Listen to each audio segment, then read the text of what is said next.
Did you know that the average keyboard has 400 times more bacteria on it than the toilet seat?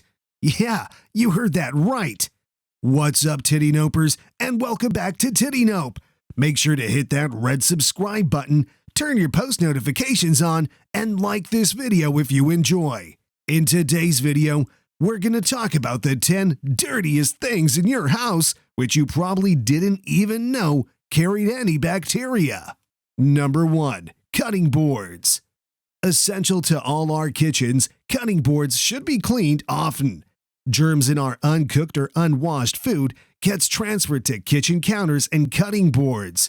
And the worst offenders are actually those cutting boards that are, more often than not, made of wood. The bacteria end up getting trapped in the little spaces that are naturally present in wood. The answer lies in washing them thoroughly and using different boards for meat, fruits, and vegetables to avoid cross-contamination. Number 2. Dish sponges. So, you might think that since it's always used with soap, it has to be clean, right? Well, you are wrong. This is because dirt and moisture are best friends. This isn't to say that you should stop using sponges to wash your dishes, but make sure you replace them regularly. Or, if you're looking for a cheaper alternative, soak those sponges in diluted bleach for as much as 5 minutes to eliminate any mold, yeast, or bacterial growth. Number 3. Kitchen sinks. That's right. Just like with dish sponges, kitchen sinks are not much cleaner either. In fact, it won't be wrong to say that they're the second highest breeding ground for salmonella and a number of other germs that lead to gastrointestinal ailments. Since you're used to washing all your veggies and fruits in here, make sure to wash and dry your sink thoroughly every time it's in use. Otherwise, it'll continue to act as a breeding ground for germs. Number 4. Pet bowls. Now, pet owners tend to take care of their animals' hygiene as much as they do for themselves. While this could include showering, grooming, and cleaning their favorite sleeping area, pet bowls are a clear exception. We wash our utensils before each use, but don't apply similar standards to our pets' bowls. This results in serious bacteria accumulation. The solution is to simply wash these bowls as regularly as possible, preferably before or after every meal. Number 5. Toothbrush holders. Toothbrushes are perhaps the last thing you would want dirt to get anywhere near. What happens is that most people brush their teeth once or twice a day and then, obviously, proceed to place the wet toothbrush in its holder. Since our mouths carry germs, some of them do get entrapped in the brush's bristles, flowing down into the holder with the help of water.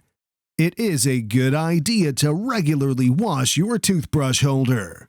Number 6. Coffee makers. Coffee makers are a blessing for those who love coffee and want some multiple times a day.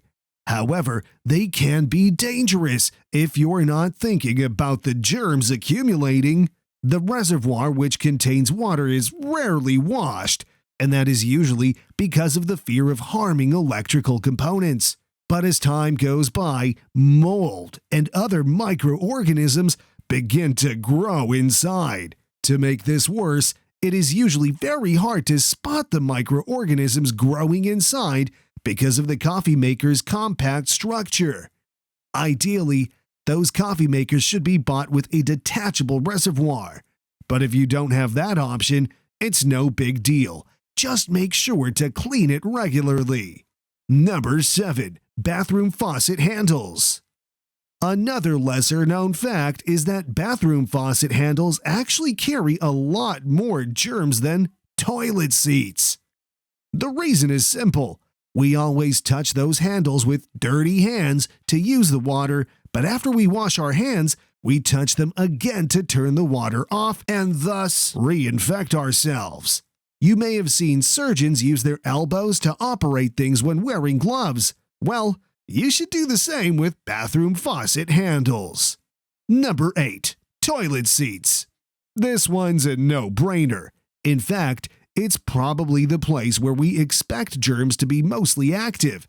However, this really depends on your cleaning habits, since most people only clean their toilets once a week. The simplest solution is to buy reliable detergents especially made for toilet seats. Another solution to this issue is to close the lid of the toilet seat before flushing, because germs can fly as far as 5 feet away with a single flush.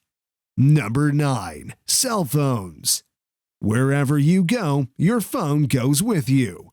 Since most people carry their cell phones almost everywhere, it simply gets exposed to any bacteria present in the air or hands. We never really think of disinfecting our hands after touching handrails or doorknobs and then directly holding our phones out for a location or message. While we wash our hands and bodies quite often, people rarely go out of their way to disinfect their phones. It's a good idea to use disinfectant wipes to clean our phones occasionally. Number 10. Bedsheets. We spend a lot of time in our beds. We shower and clean our clothing on a regular or near daily basis. However, we often overlook our bedsheets, which might become damp because of our sweating, acting as a breeding ground for germs. Unhygienic bedsheets can badly affect the mattress. Don't be surprised if you remove your bedsheets now and spot a moldy, greenish patch of microorganisms growing happily on your mattress. So, wash your bedsheets at least once a week. This is the end of today's video. Which house item surprised you the most? Don't forget to share your thoughts in the comment section below. We will see you in the next one.